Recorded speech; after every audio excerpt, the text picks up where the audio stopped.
siete qua e quelle che sono a casa, che non hanno potuto venire per diverse ragioni, perché Satana ci impedisce a noi di entrare nel regno dei cieli. E io ho visto, lo sai, camminando con Dio ho capito tante realtà. O tu sei con Dio o tu non sei con Dio. E noi dobbiamo fare le nostre scelte. Tu devi fare la tua scelta. Se tu non farai la tua scelta, io non lo so. L'altra volta ho fatto vedere anche alla mia moglie com'è una donna coreana. Lei ha visitato il cielo, ha visitato il paradiso. E io posso dirvi, io ho sempre pensato, ho sempre letto la Bibbia, ma lei è andato a chiarire tutte le cose che c'erano nella Bibbia. Lei ha visitato il paradiso con Gesù e ha visitato il luogo del trono. Noi sappiamo, è questa che Dio aveva detto a Mosè, di fare delle cose come c'era, che lui ha visto in cielo, perché in cielo c'è una vita reale. Amen. Amen. C'è una vita reale in cielo. Veramente il cielo è un luogo dove il Padre ha preparato per noi. Ma ho visto che tante persone su questa terra non vogliono andare in cielo. Tante persone non rispettano la volontà di Dio per andare in cielo. Gesù ha detto a questa donna, qua si può entrare soltanto chi rispetta le mie leggi. E io mercoledì ho parlato, nessuno, come è scritto nella Bibbia, cercate la pace con tutti e la santificazione, senza la quale nessuno verrà il Signore. Se tu non sei in pace con tutti, se tu non vivi nella santificazione, non vedrà mai il Signore. Questa è, non vedrà mai il Signore. Perché il paradiso è un luogo, io non lo so. Noi faremo in modo un giorno, o cercheremo un giorno che io posso proiettare questo video, che voi potete vedere. Dio ha dato a questa donna la grazia di vedere il paradiso, com'è meraviglioso, com'è glorioso. No, non c'è un luogo che può essere comparabile a lì. Dopo la tua morte, subito dopo, Dio manda il carrello per venire a prenderti, per andare e essere onorato nel suo regno. Quando tu entri nel regno dei cieli, c'è tutto è perfetto. Se tu qua sulla terra hai camminato secondo la sua volontà, tu hai amato Gesù, tu camminava, faceva la sua volontà. Lei ha visto una donna, ha avuto una casa gloriosa. Questa donna era una donna che amava Gesù e che pregava.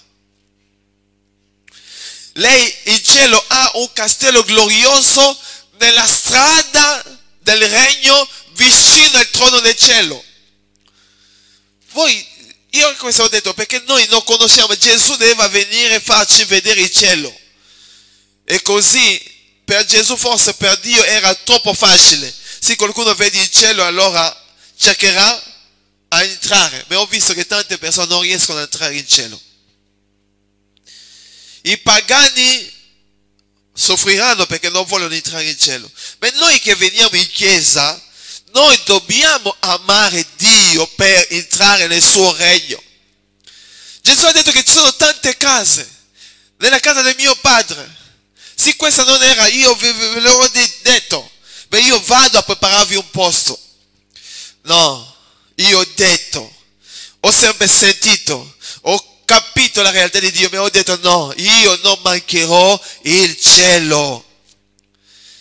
Non dovete pensare che anche se io sono pastore è diritto mio di andare in cielo. No, io come te devo perseverare. Io come te devo abbandonare il peccato. Io come te devo rinunciare a tante cose per andare nel regno dei cieli.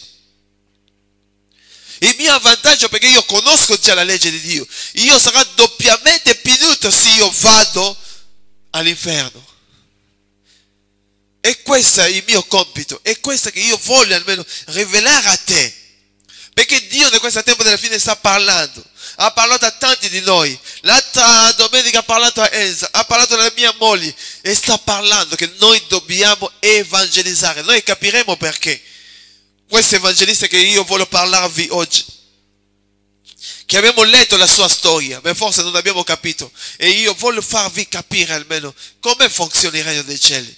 Perché noi siamo qua su questa terra, la terra, quella che tu vedi non è, perché Dio ti ha creato. Non soltanto noi dobbiamo sapere che questo corpo che tu hai è un corpo che deve aiutarti per vivere sulla terra. Ma dentro di te tu hai un corpo spirituale. Questo corpo spirituale, quando una persona muore, andrà a incontrare Gesù. E vi ho detto, una persona che ha Gesù Cristo, quando va in cielo nel paradiso, ha una vita gloriosa, ha la pace e la gioia. È una cosa che mi ha stupito, che tante persone anche hanno sentito parlare che non sanno. In cielo si mangia. E io ho detto, e quando anche la visione della mia moglie è andato in cielo, ha visto gli angeli, l'hanno ricevuto e hanno mangiato insieme. Si mangia in cielo. Beh, Gesù ha detto a questa donna, guarda, in cielo non si mangia come sulla terra per conservare, per dare forza a questo corpo. Di qua il mangiare è soltanto un piacere, perché tu vuoi gustare, ma non fa nulla nel tuo corpo. Non è come qua. E così Gesù ha detto che per adesso fermiamoci, noi ci incontreremo nel cielo, dove io farò la mia festa. Perché Gesù si deve fare la festa, deve avere cibo e si mangia. E io posso dirvi, non dobbiamo togliere lo sguardo verso Gesù. Lascia che Gesù possa guidare la tua vita. Perché c'è un regno che Lui ha preparato per te. C'è un regno glorioso che Lui ha preparato per te. Cerca, lotta, come io sto lottando il vostro pastore. Voi dovete lottare, dire no a Satana. Vivere una vita di santificazione, perché senza santificazione, che tu venivi in chiesa, che tu parlavi in lingue, che tu venivi in chiesa, tu cantava, tu venivi in chiesa, tu predicava, non entrerà nel suo regno. È il principio del cielo. E così ognuno di noi dobbiamo riflettere. Tu oggi rifletti bene, perché questo messaggio io non soltanto parlerò a te, a tutte le persone che sentiranno questo messaggio, perché è spinto dallo Spirito di Dio, che oggi vi voglio farvi vedere almeno che esiste un regno glorioso, ma questo regno dipende da te e di me. Ognuno di noi dobbiamo fare le nostre scelte. E nel tempo della fine tante persone inizieranno a ritornare indietro. Tante persone inizieranno a dimenticare le cose di Dio. Se tu vuoi dimenticare le cose di Dio, io no. La mia scelta, ho scelto Gesù. Se tu hai scelto Gesù, tu devi camminare come Gesù vuole. Metti l'impegno nella tua vita. Io mi ricordo, non avevo una persona che mi spingeva a fare la sua volontà. Nel nostro tempo, quando una persona credeva a Gesù Cristo, veniva in chiesa, ma non c'era la potenza della parola di Dio. Ma oggi voi che sentite questo messaggio, voi sentite la potenza che c'è in questo messaggio. Perché Dio ha scelto te affinché tu possa entrare nel suo regno, perché c'è un regno che ti aspetta. Ma prima di entrare lì, Lui ti sta chiedendo sulla terra, sia in pace con tutto e vive la santificazione, così tu entrerai nel mio regno. E così stamattina parliamo di questo evangelista che io volevo almeno presentarvi. Allora, andiamo nel Luca 16. Così vediamo chi è questo uomo. O chi è? Luca 16. E dal versetto 19 noi vedremo almeno questa persona qua. Luca 16 versetto 19. Leggerò per farvi capire almeno che cosa si tratta e dopo questo entreremo per capire chi è questo evangelista che la Bibbia tratta qua. Allora la Bibbia dice così: c'era un uomo ricco che vestiva da porpora e di bisso e tutti i giorni bacchettava lautamente, sì. Un mendicante che di nome Lazzaro giaceva alla sua porta, coperta di piaghe, bramoso di sfamarsi di quella che cadeva nella mensa del ricco. Perfino i cani venivano e leccava le sue piaghe. Un giorno il povero morì e fu portato dagli angeli nel seno d'Abramo. Morì anche il ricco e fu sepolto. Stando nell'inferno tra i tormenti, levò gli occhi e vidi di lontano Abramo e Lazzaro accanto a lui. Allora gridando disse: Padre Abramo, abbi pietà di me e manda Lazzaro a intingere nell'acqua la punta del dito e bagnarmi la lingua, perché questa fiamme mi tortura. Fermiamoci qua, perché io voglio spiegarvi la realtà di questo evangelista. Questo evangelista che noi possiamo vedere qua in questo testo non è Lazzaro, ma l'evangelista è il ricco, che io voglio parlarvi di quest'uomo che è evangelista. Ma com'è questo evangelista? Il ricco. La Bibbia dà una descrizione chiara di questo ricco. Lui era vestito bellissimo. Quando tu vedi una persona ricco, benessere, ha tutte le cose. Lo sai qua oggi, nella vita che noi viviamo in Europa, quando tu sei malato tu hai un dottore di casa. Quando tu hai bisogno, come nelle altre città che abbiamo visto in Europa, c'è l'assistenza sociale che ti aiuta, anche se qua in Italia non lo vediamo davvero. Ma ci sono delle città dove c'è questa realtà. Ogni cosa già tu sei sostenuto. Tutte le cose sono alla nostra disposizione. Tante persone vivono così. Hanno tutte le cose che servono a loro per vivere la loro vita. Vuol dire che Dio, quando tu hai tutto, Dio tu lo metti nelle tue tasche. Dio, non pensi più a Dio. Io ringrazio Dio, veramente, è una grazia. Perché non tante che hanno delle ricchezze possono servire Dio. Io sono cresciuto in una casa veramente grandissima, dove c'era tutto. Io potevo prendere le macchine, fare quella che io volevo, tutto. Ma se Dio ti ha scelto, aveva scelto te, perché era per me anche un rischio di non entrare nel regno dei cieli, perché io avevo tutte le cose. Vivevano nella lussuria, tutte le cose c'era, ma in qualche parte c'è un Dio che mi aveva scelto.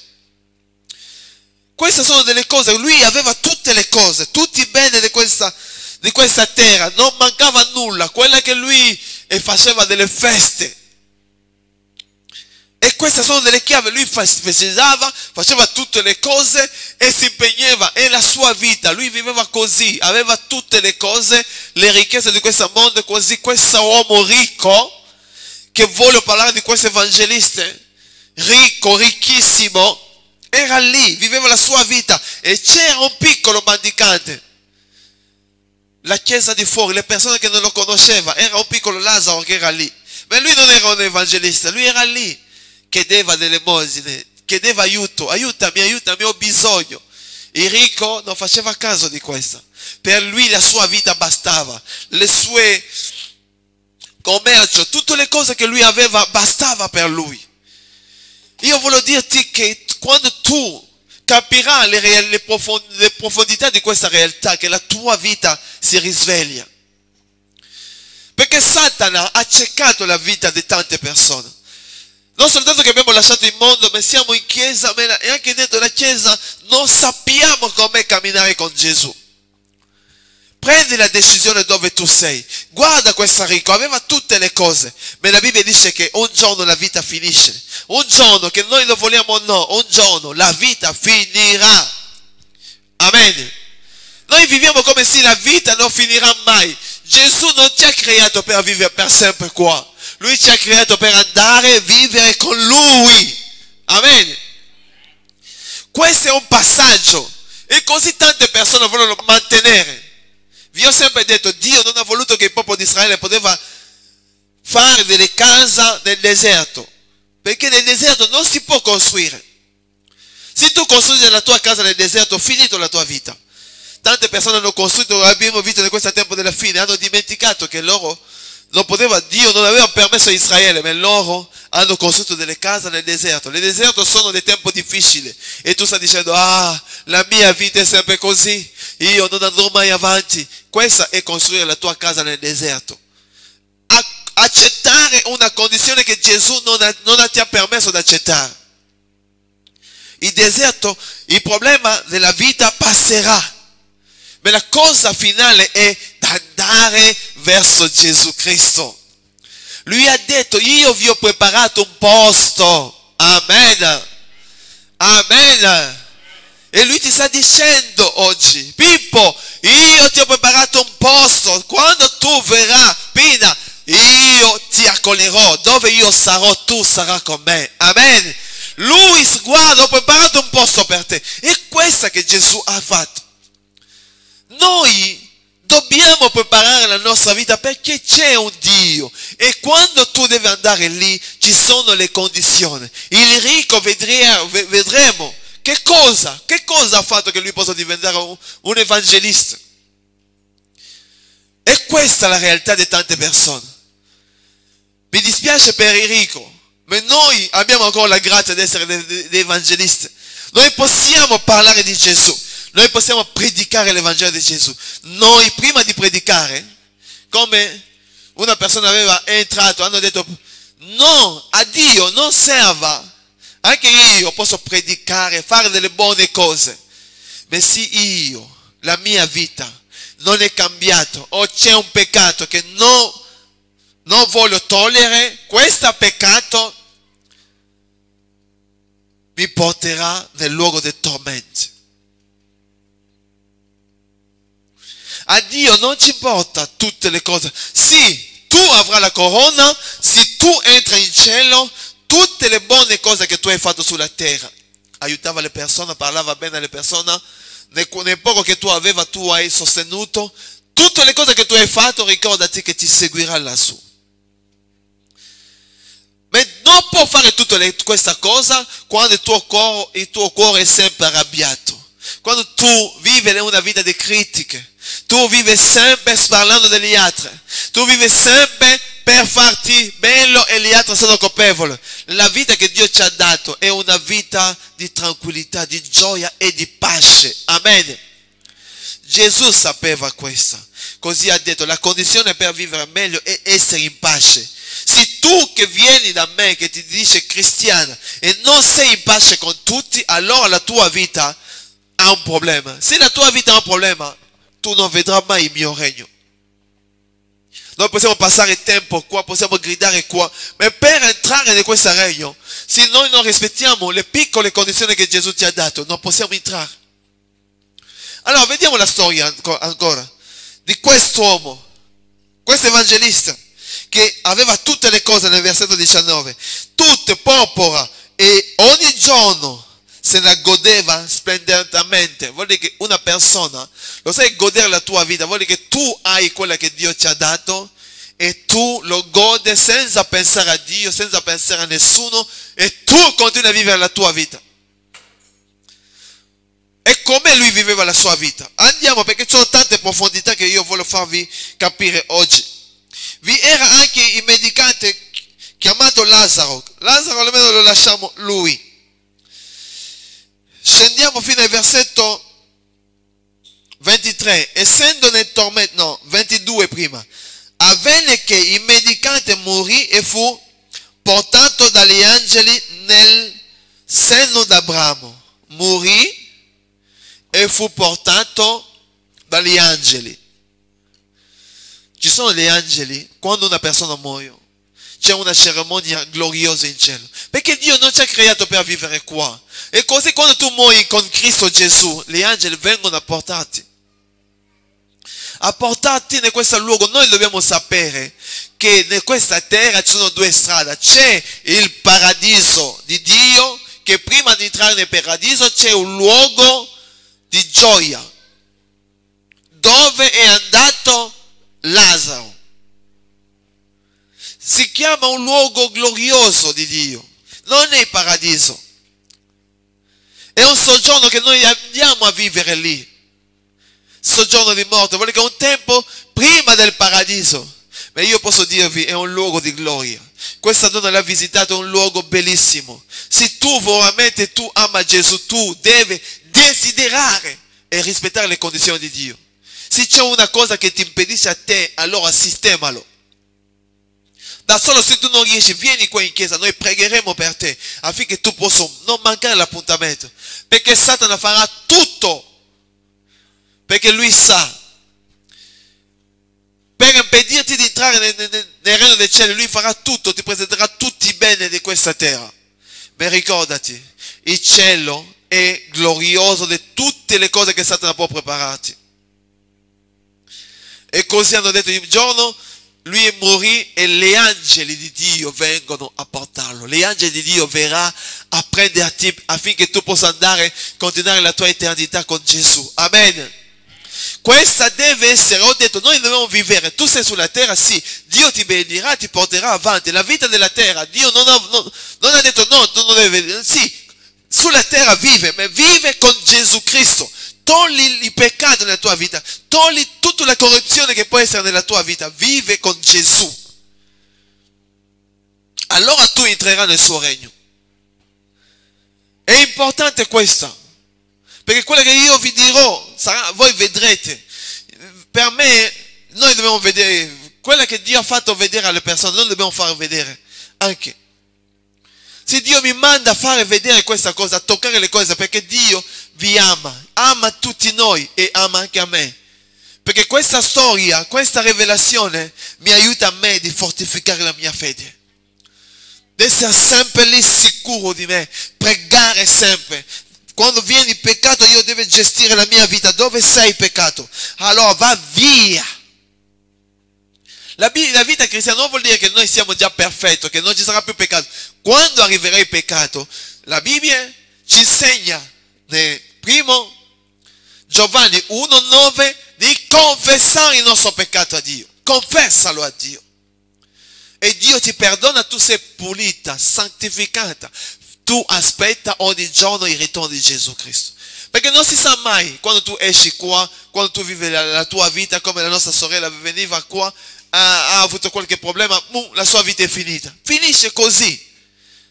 La vita finisce, ma noi dobbiamo sapere, dopo questa vita, la vita non finirà mai perché noi abbiamo una vita eterna. O tu vivrai nell'eternità con Gesù o in un luogo che non voglio mai pensare a questo luogo. Anche se una persona mi fa del male, anche se una persona si arrabbia contro di me, una persona dice delle cose, non potrò mai pensare che questa persona va a finire lì. Ma sarà la volontà delle persone che vanno lì a finire. E questo uomo, l'evangelista ricco, quando lui morì, fu sepolto. Non ho parlato degli angeli, sono venuti a prenderlo. Ha mancato l'appuntamento degli angeli. Lui, sono i demoni che sono venuti a prenderlo e l'hanno portato nel soggiorno del morto, nel luogo dei tormenti. E io posso dirvi che sono delle testimonianze delle persone che hanno visto questo luogo dei tormenti. Voi potete girare l'internet, scrivete il luogo dei tormenti, le rivelazioni del tempo della fine. Tante Dio sta rispondendo a questa preghiera di questo ricco. Noi leggeremo questo. Perché tante rivelazioni, le persone che sono morte sono ritornate in vita, e Dio sta prendendo le persone vive, ti porta in inferno, ti lascia lì e vieni dopo a prenderti. Mentre che tu rimani lì, tu devi sapere, queste persone dicono, io quando sono rimasto in inferno, vedevo dei demoni, tanti demoni che erano lì arrabbiati e mi hanno preso e volevano maltrattare a me. Lo sai, parleremo di questo. È un luogo di tormenti che nessuno deve pensare. Gestite i tuoi peccati qua. Perché è un luogo che tu vai e non ritornerà per ritornare per chiedere perdono. Il perdono possiamo chiedere adesso quando noi sentiamo il messaggio di Dio. Quando Gesù ti ama, ha salvato, è morto per te, è tempo adesso di ascoltare la sua voce. Perché la Bibbia dice che c'è un peccato che non sarà mai perdonato, il peccato contro lo Spirito Santo. Vuol dire che tu senti la parola di Dio, ma tu chiudi il tuo cuore. Quando tu morirai, il tuo peccato non sarà mai perdonato.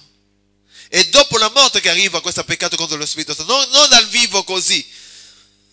non dal vivo, è dopo la morte che arriva questo peccato contro lo Spirito Santo. E noi che sentiamo la voce di Dio dobbiamo prendere a cura la nostra vita, la nostra situazione. E così questo ricco è andato lì e morì, è andato adesso nel luogo dei tormenti. Si chiama prima dell'inferno. Vi ho detto che questo luogo è un luogo, voi dovete vedere almeno, c'è una donna coreana anche, che Dio ha fatto vedere, ha detto è difficile di fare la descrizione dell'inferno, ma lei, Dio l'ha detto, tu devi disegnare quella che Dio l'ha fatto vedere. E lei ha fatto vedere il disegno di tortura che ci sono in inferno ogni giorno. E le persone gridavano, ah, Signore, voglio ritornare ancora nel mondo per chiederti perdono. Hanno detto di qua non c'è modo. E tu vedere i demoni con questo piacere di torturare una persona e lo torturare loro sono torturati oggi. Tutti i giorni, tutto il tempo, tutti i minuti, loro sono lì a soffrire. Io ho detto, ma che cosa serve che tu vieni in chiesa e tu vai lì? Per un peccato che tu non vuoi abbandonare, per una cosa che tu non vuoi rinunciare. Ma che cosa ti serve a te? E vi parlerò di una donna, veramente questa donna mi dispiace.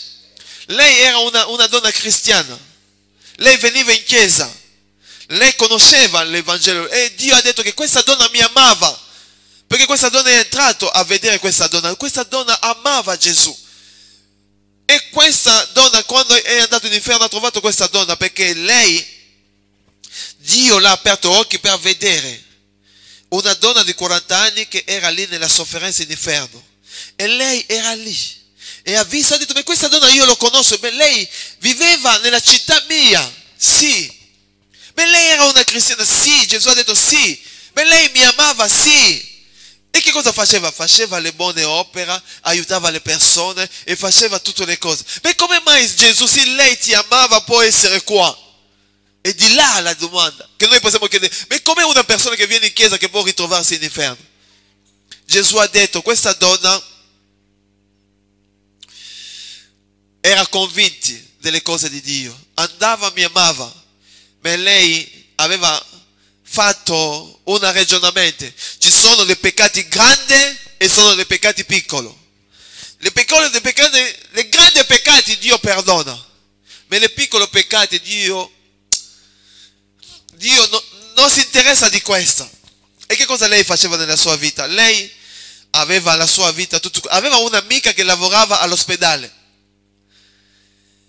e da loro lì per avere cura tu devi andare con la tua carta a pagare l'ospedale per avere la cura. E lei non voleva mai andare lì per pagare e avere la cura, ma aveva la sua amica lì. E lei che cosa faceva? Chiamava la sua amica, guarda, io non voglio venire lì, ma sono malata, portami le medicine. E così lei faceva che la sua amica che lavorava all'ospedale, lei deve mentire e dopo portare le medicine a lei. E Gesù e Dio, questa donna ha detto, ma Signore, tu potevi almeno aiutare a lei? Sì, io ho mandato le persone per dire, tu non devi fare questo, tu sei già un cristiano, abbandona questa cosa. Hanno detto, e Gesù ha detto, questa donna per un tempo ha abbandonato, dopo questo è ritornato ancora a chiedere al suo amico di mentire per lei, di rubare le cose nel suo nome. Gesù ha detto, non ci sono grande peccato e piccolo peccato, tutti i peccati sono uguali, ognuno di noi dobbiamo gestire le nostre vite. Se tu pensi che quello che tu fai è piccolo, che Dio non tiene conto di qua, sarà una sorpresa per tante persone. Tu che mi stai sentendo oggi, tu che mi stai sentendo attraverso Facebook, attraverso la televisione e tante altre cose, sistema la tua vita. Ogni cosa, non ci sono le cose piccole e grandi, ognuno di noi dobbiamo decidere di che cosa fare. E voi potete vedere la sofferenza che c'era. Lo sai, io ho visto il paradiso dove c'era l'acqua in abbondanza, ma in inferno non c'è acqua, come è scritto qua. E vi ho detto l'altro giorno, non c'è acqua. Lo sai, un luogo dove non c'è acqua e tu devi vivere non per un giorno, non per 2 giorni, ma per l'eternità. è un luogo dove non c'è acqua. Perché dobbiamo sapere una cosa. La vita che tu hai qua sulla terra, quando tu muori, la stessa vita tu lo porti in inferno se tu non hai accettato Gesù. Come tu hai dei bisogni sulla terra qua, tu l'avrai lì.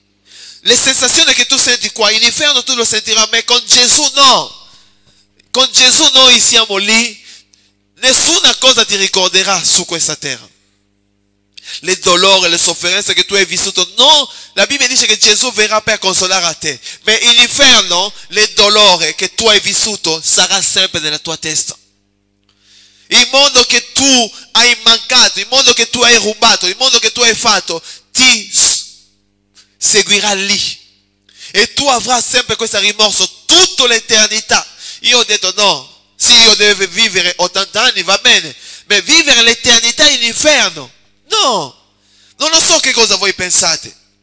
L'eternità in inferno per un peccato che non ho voluto confessare, o un peccato che non ho voluto lasciare. Andiamo a vedere questa evangelista. Questa era almeno una realtà che voleva che voi potete sapere questa.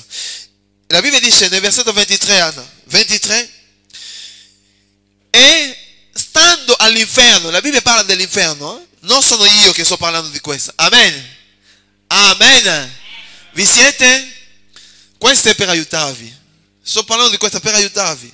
Non dovete avere paura, ma dovete avere paura a finire lì.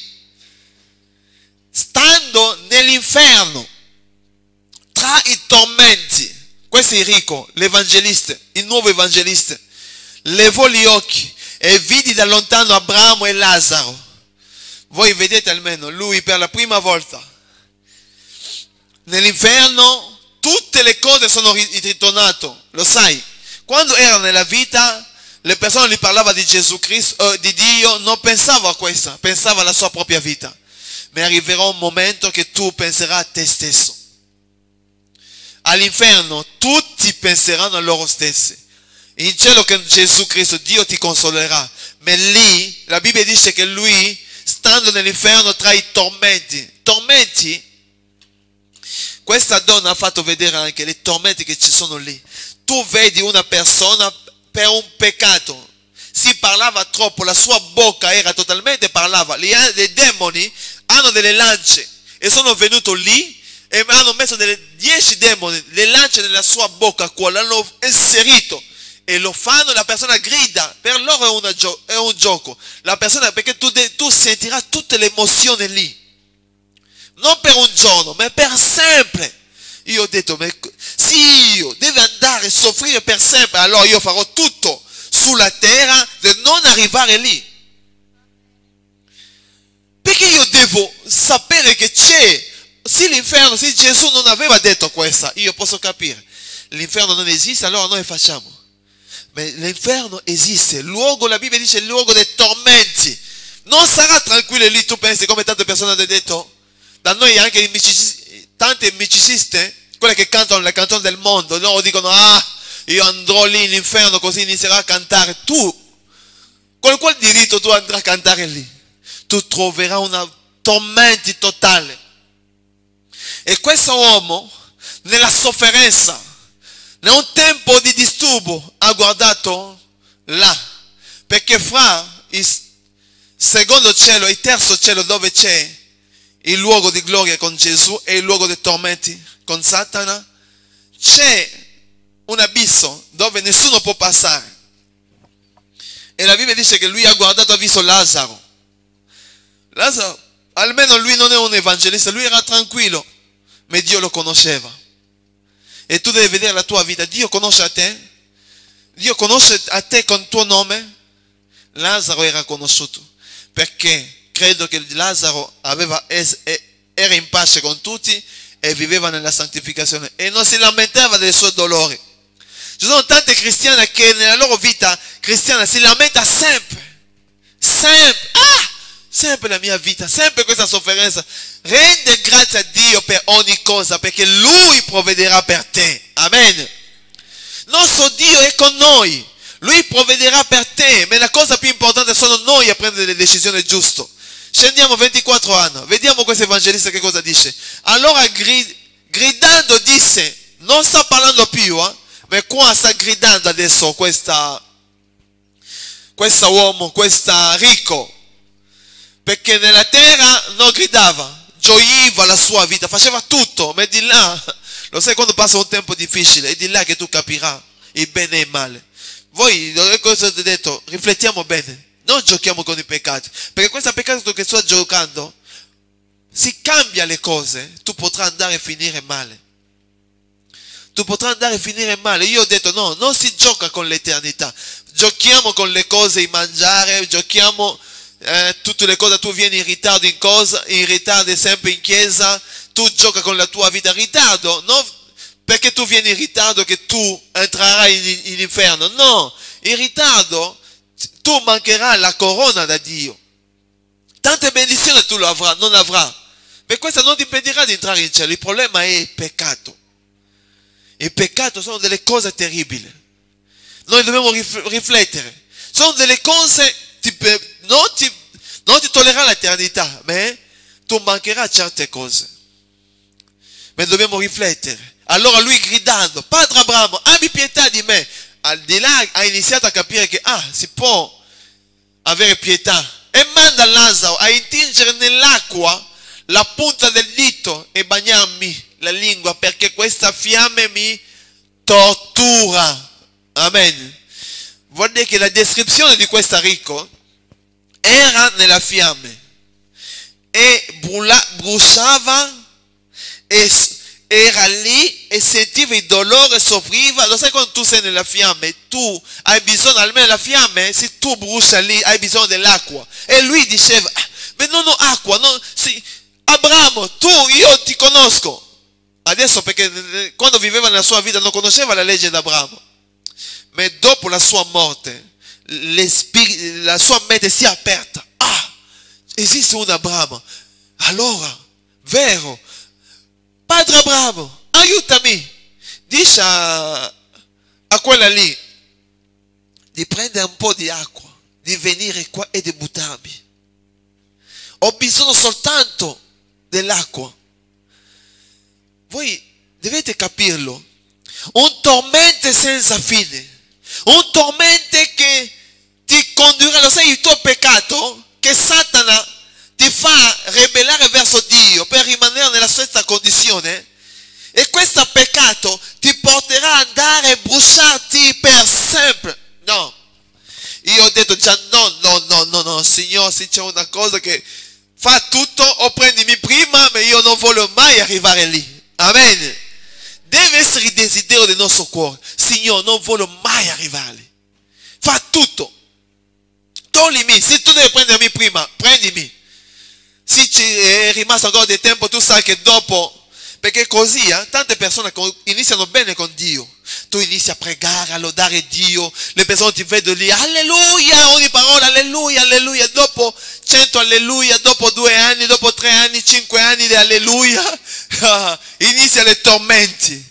Tu stai dicendo, ma che cosa ho fatto? E tu inizi, la chiesa non mi piace più, fare questo non mi piace più, io vivo secondo la mia legge, e tu cambia. Se tu devi andare a finire lì, prega adesso, Signore, se tu sai che dopo 10 anni devi perdere la mia eternità, toglimi dalla terra. Toglimi, perché che cosa serve? Vivere e andare? No, l'inferno è un luogo che non dobbiamo mai pensare. Se tu non pensi, Satana penserà per te. E così questo ricco, nella sofferenza, niente acqua, niente, ha detto, dammi un po' di acqua che posso versare, perché sto soffrendo. L'evangelista si sveglia, ha detto, qua c'è una sofferenza. Allora, che cosa risponde Abramo? 25 anni. Leggiamo il versetto 25, siamo sempre a Luca 16. Ma Abramo rispose, figlio, ricordati che hai ricevuto tutti i tuoi beni durante la tua vita, e Lazzaro parimenti i suoi mali. Ora invece lui è consolato e tu sei in mezzo ai tormenti. Hai ricevuto tutti i beni. Vuol dire che Dio mette alla tua disposizione tutte le cose che ti servono per vivere la vita cristiana. Gode la tua vita con Gesù Cristo. Vive la tua vita con Gesù Cristo perché ogni cosa è possibile. E così Abramo ha detto, ma non serva. Non serva. Allora, che cosa? 26 anni. Vediamo. Allora, per di più, tra noi e voi, è stabilito un grande abisso. Coloro che di qui vogliono passare da voi non possono, né dei costi si può attraversare fino a voi. Vuol dire che fra voi e noi, fra l'inferno e il cielo, c'è una separazione grandissima. E sono delle cose molto importanti che noi dobbiamo ricordarci. E tu devi ricordare nella tua vita. Ognuno di noi dobbiamo ricordarci di dove noi vogliamo passare la nostra eternità. Venire in chiesa è buono, ma pentirsi dei nostri peccati è meglio. 27. Pentirsi del nostro peccato è meglio. E quelli replicò. Ascoltiamo adesso questo evangelista. Allora padre Abramo, ti prego di mandare a casa del mio padre, di mandare Lazzaro a casa del mio padre. Lui sta dicendo adesso, allora padre Abramo, lo so che io ho peccato, adesso io divento un evangelista, io voglio almeno che tu, Abramo, con me e con Lazzaro possiamo adesso iniziare a evangelizzare. Tu vai, manda Lazzaro a casa del mio padre. 28. Perché ho 5 fratelli. Quando lui viveva la sua vita, non pensava alla salvezza dei suoi fratelli, non pensava al bene dei suoi fratelli, non pensava a loro. Ma guardate che adesso nelle tormenti, nella sofferenza, nell'inferno, lui diventa un evangelista. E lui inizia a dire, ho 5 fratelli. Siamo ancora indietro. 28. Ho 5 fratelli, li ammonisca perché non venga anche essi in questo luogo di tormenti. Lui adesso ha iniziato ad avere compassione, lo sai? Compassione. Quando viveva nella sua vita non aveva compassione per gli altri. Non si pensava agli altri. Ma in questo luogo di tormenti ha avuto compassione. Un evangelista in inferno. E questa che possiamo dire, lui era anche un israelita, questo ricco. Conosceva la legge di Dio ma non lo praticava. Dio non lo conosceva. Ma Lazzaro era lì anche un israelita. Perché in questo tempo lì loro vivevano secondo la legge e le profete. In questo tempo è secondo la grazia di Dio. E a noi di vedere. E loro hanno detto, padre Abramo, ho 5 fratelli, manda Lazzaro. Così Lazzaro va lì, avverta loro di non venire qua perché c'è un tormento, una sofferenza tremenda. Non voglio che loro vengano perché, e questo vi sto dicendo a voi, io ho visto dei filmini, ho visto com'è l'inferno, io vi sto supplicando, tu che mi stai sentendo oggi, sistema la tua vita perché l'indomani tu non lo sai. L'indomani è una scelta fra il cielo e l'inferno. L'inferno è per l'eternità. Il cielo, se tu cammini con Gesù, ogni giorno tu chiedi perdono per la tua vita, Dio ti benedirà. Sono delle scelte che noi dobbiamo fare nella nostra vita. E lui ha iniziato a avere compassione. Ma perché non aveva compassione quando viveva la sua vita? Ci sono tante persone qua, quando Dio parla, è come se la parola di Dio li disturba. La parola ti sta disturbando a te. Tu devi riflettere. La parola che noi stiamo predicando non deve mai disturbare a te. Quando tu senti che la parola viene a disturbarti, c'è qualcosa che non va. Allora Satana ti sta già portando lì in inferno. Scegli la strada giusta. Con Gesù, vi ho detto, il paradiso è un luogo di gloria. L'acqua è in abbondanza. La sofferenza non c'è. Gesù asciugherà. Dio ti darà le ricompense. Tu avrai un corpo glorificato in inferno. Il tuo corpo peggiorerà. La sofferenza. Voi dovete vedere. Dio veramente deve darci questa grazia. Io lo manderò qua per farvi vedere questa rivelazione che gli altri hanno visto. è terribile. Ho detto no, meglio che io avverto la Chiesa ancora. Insisto, come mia moglie ha detto, dobbiamo insistere perché uno di loro che era in inferno diceva, sto soffrendo per colpa dei pastori. Che cosa noi abbiamo fatto? Perché non hanno predicato. Ha ragione. Noi che veniamo in chiesa siamo seduti e lasciamo le persone andare in inferno. No, si raccusa, deve essere salvato. Amen. Noi dobbiamo impegnarsi. Se tu non sei salvato, allora di là è un problema. Sia salvato, allora andiamo a salvare gli altri. La nostra chiesa deve cambiare, non dobbiamo più insistere sulle cose. Fa questa. Ogni cosa buona che tu fai qua, Gesù diceva, ogni buona cosa ti seguirà in cielo. Questa donna amava Gesù, faceva la sua volontà e pregava un castello in rosa, grandissimo, e nella strada, perché in cielo è come la terra. Abbiamo 5 continenti, di là ci sono anche 5 continenti. Nel paradiso è grandissimo, non è un luogo soltanto, ci sono dei luoghi. Hanno detto, ci sono delle persone perché non volevano seguire Dio, alla fine si sono convertiti, andranno in cielo, ma vivranno forse in un piccolo luogo, ma saranno in cielo. Ma quelle che hanno servito Dio, ci sarà il palazzo di Dio e tu sarai nella strada.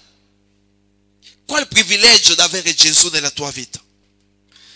Gesù non si sta chiedendo a te di forzare le cose, no, la santificazione. Amen. Ripetiamo tutti insieme, la santificazione. Ancora forte, la santificazione.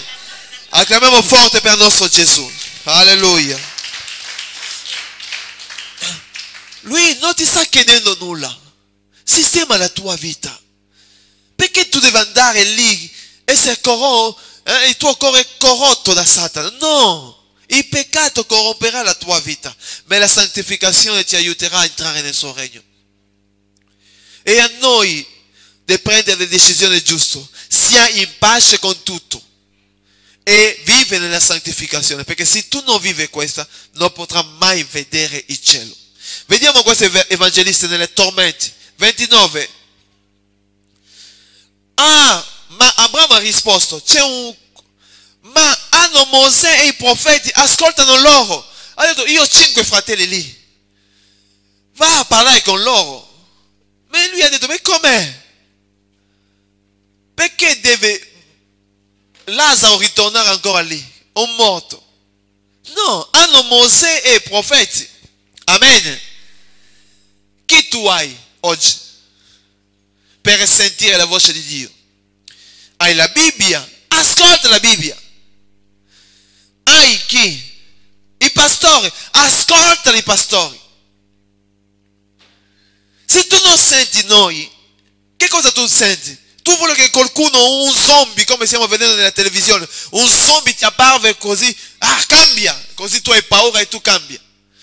Io ho detto anche per paura io andrò in cielo, io rifiuterò ad andare in inferno per paura. Si deve avere paura, qualunque cosa che mi aiuterà ad andare in cielo, io accetto questa. Amen. Tu devi dire anche questo, qualunque cosa che ti aiuta a te ad andare, anche paura. Ho paura perché l'inferno è terribile e io mi sistemo la mia vita. È meglio. Vai lì. Perché noi stiamo lottando a parlarti di Gesù e tu vuoi ancora? Avete Mosè, pastori qua. Amen. Avete sentito la mia moglie? Vi ha parlato prima. Sentite gli uomini di Dio che stanno parlando con voi. Sentite, cambiate. Siete venuti in chiesa per cambiare, non siete venuti in chiesa per rimanere le stesse persone di una volta. No, Gesù, quando una persona ha incontrato Gesù, la sua vita cambia. Amen. Diventa una vita di lode. Amen. C'è una grande gioia in cielo per le persone che adorano l'Eterno. E questa donna ha chiesto a Gesù, ma come noi vivremo in cielo? Ha detto, in cielo, voi sapete che gli angeli pregano anche in cielo.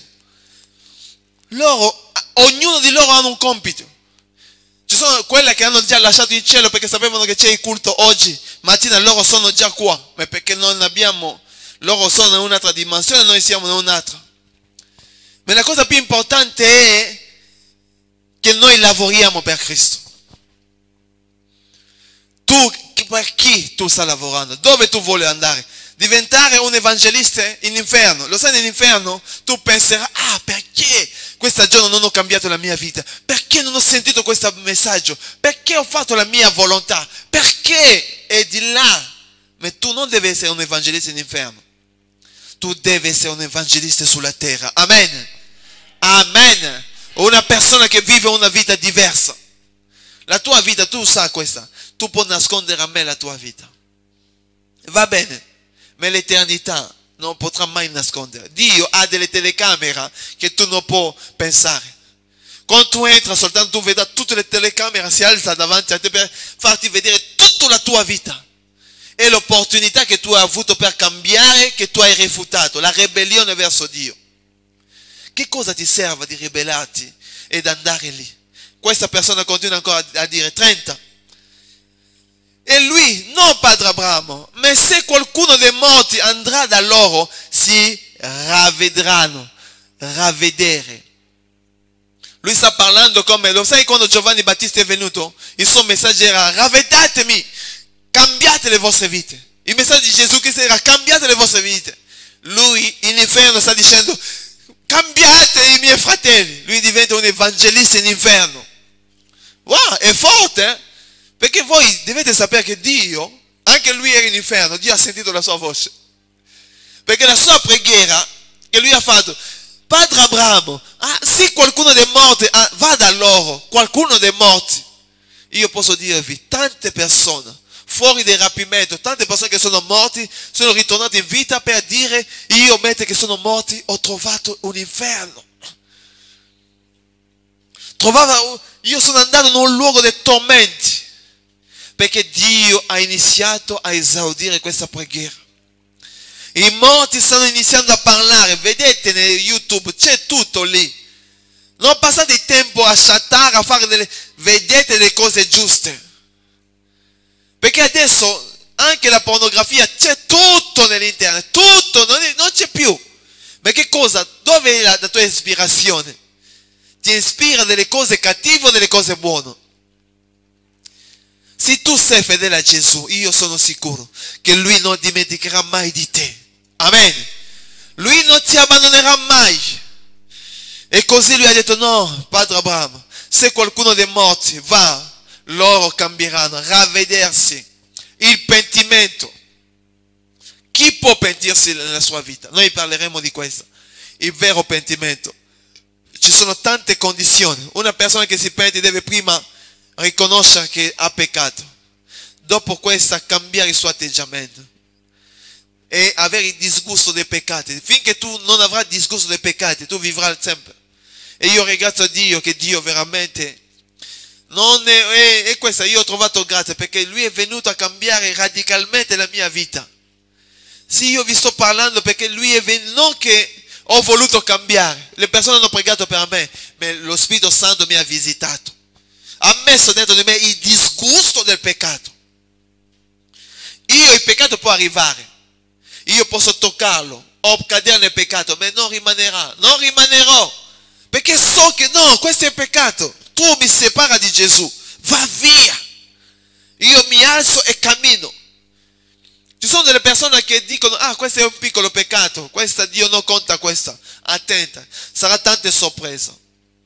Ci saranno delle persone che andranno, pensano che quella lì è entrato in cielo, come questa donna. Ha visto una sorella lì di 40 anni che nei quartieri si conosceva che lei, quella lì è un cristiano. Mentre che mentiva. Dio ha detto mentire è un peccato. Lei mentiva e spingeva la sua amica che lavorava all'ospedale di mentire per lei, di portare a lei le medicine. Per lei considerava questo è un piccolo peccato. No. Un peccato è un peccato, noi dobbiamo buttarlo. Riflette nella tua vita, sistema. Andiamo a concludere. 31. Abramo rispose, se non ascolta Mosè e i profeti, neanche se uno risuscitasse dai morti saranno persuasi. Tante persone che sono morte sono ritornate, stanno parlando a noi attraverso l'internet, tante persone, ma le persone hanno sempre un cuore chiuso. Il tuo peccato, tu stai godendo il tuo peccato. Non vuole sistemare la tua vita. Tu sei sempre lì. Tu che cosa tu pensi? tu non sai la sofferenza che c'è in inferno. Le persone che stanno soffrendo. C'è un corridoio dove le persone vivevano nella fornicazione, un corridoio grande e tutti i demoni erano lì. Loro sono maltrattati, come non c'è fine, loro ogni tempo soffrono. Ho detto no, è tempo che la Chiesa si sveglia, è tempo che noi prendiamo le nostre decisioni, perché Gesù Cristo è morto per te. Amen. Lui ha dato la tua vita affinché tu possa andare e vivere con Lui. La corona Lui ci ha concesso. Amen. Lui ha pagato tutte le cose per te. Sei tu adesso di riflettere. Riflette. Non pensare che se tu abbandoni questo peccato la tua vita finisce. No. Ma abbandona. Credi in Gesù e tu vedrai i miracoli. Diciamo a Satana, basta, io non ti seguirò più. Non ti seguirò più. Non voglio più di te. La masturbazione, io ti mando via. La pornografia, via. Le cose sbagliate, via. Io non ti voglio più. Voglio sistemare la mia vita. E Gesù ha detto, se tu lo fai per me, sulla terra io ti benedirò e tu sarai nel mio regno. Gesù ti ama. Lui ha dato la sua vita per te. E così io voglio concludere qua. Vedi la tua vita. Tu che sei qua. Gesù ti ha parlato. Oggi è un messaggio, un avvertimento che Dio sa. Se tu chiudi il tuo cuore, sarà il tuo problema con Dio. Almeno Gesù ti ha parlato. Questo è il messaggio. Non è venuto da me, perché io almeno penserò altre cose, ma questo è di Gesù Cristo, per te, perché Lui vuole che tu possa andare con Lui. Lui ha detto, io sono morto per te, affinché tu possa venire da me. Non a sentire quello che Satana ti sta dicendo. Non vivi il tuo peccato, no. Non c'è grande peccato e piccolo peccato. Tutti i peccati sono peccati. Dobbiamo abbandonarlo. E ci sono delle cose che noi abbiamo fatto nel passato che dobbiamo chiedere perdono e cambiare atteggiamento. Perché sono delle persone, delle cose che noi abbiamo fatto, pensiamo che Dio ci ha perdonato. Come tante persone. Ah, io sono andato, ho chiesto perdono soltanto a Dio. Tu hai chiesto perdono soltanto a Dio. Tu sai che tu non soltanto a Dio, ma alla persona che tu hai fatto male, tu devi andare a chiedere perdono. Se non c'è perdono, essere in pace con tutti, tu non entrerai nel regno dei cieli. Noi possiamo vedere a te, tu puoi dire delle cose, tu non entrerai nel suo regno. Ognuno di noi dobbiamo riflettere. Se tu devi chiedere perdono a una persona che tu dici, non lo farò, è colpa di loro, come noi diciamo sempre, è colpa degli altri. È colpa tua. Una colpa è alla persona, 3 colpe a te e una colpa va in cielo. Anche tu lì, colpa tua. E noi dobbiamo riflettere a chi tu stai dando colpa. Senza cambiamento nessuno vedrà Dio. È tempo che la Chiesa ambasciatore per Cristo si alza. È tempo che tu che mi stai seguendo, che ti cambia la tua vita, perché Gesù sta per tornare. Mettiamoci in piedi, per favore. Alleluia. Alleluia, Gesù.